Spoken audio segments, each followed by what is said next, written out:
Welcome to this in-depth session on mastering advanced concept in React.js.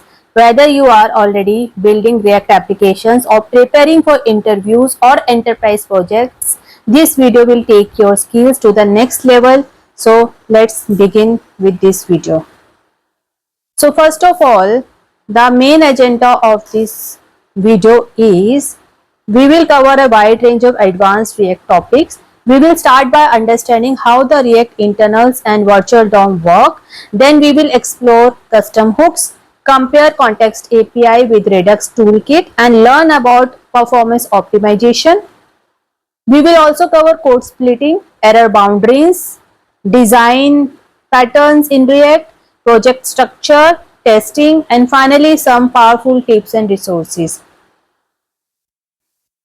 So first of all, let's understand React's internals and virtual DOM.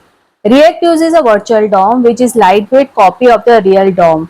This allows React to calculate what exactly changed using a process called diffing.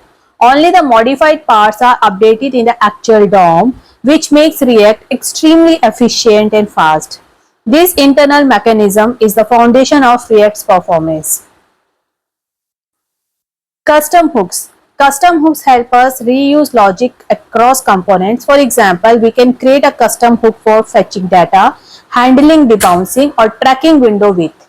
These hooks usually start with the word use and can contain other hooks like use state and use effect inside.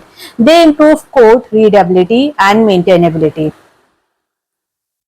Context API versus Redux Toolkit. Context API is great for managing small amount of global state like user authentication or theme. However, for large scale application with deeply nested components and complex logic, Redux Toolkit is more suitable. It reduces boilerplate using create slice and supports async functions, async actions with each using create async thunk and RTK query.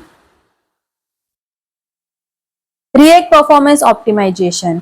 React provides tools to optimize performances like React.memo, UseMemo, and UseCallback.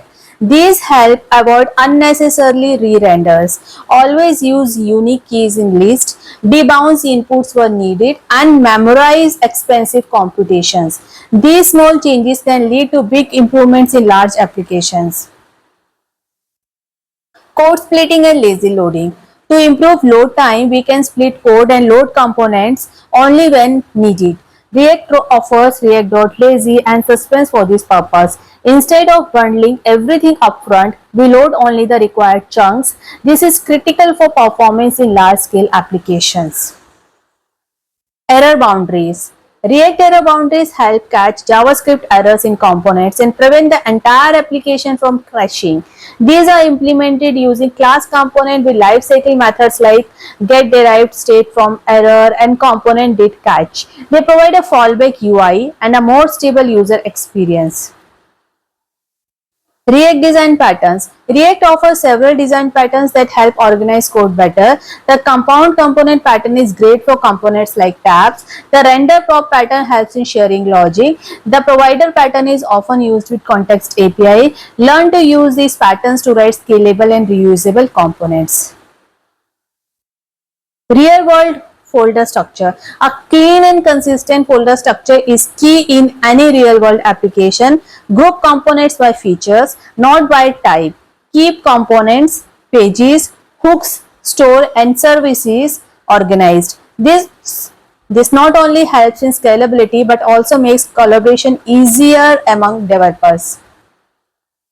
Testing with React Testing Library. React Testing Library focuses on testing what users actually interact with, buttons, inputs, forms, instead of the internal implementation.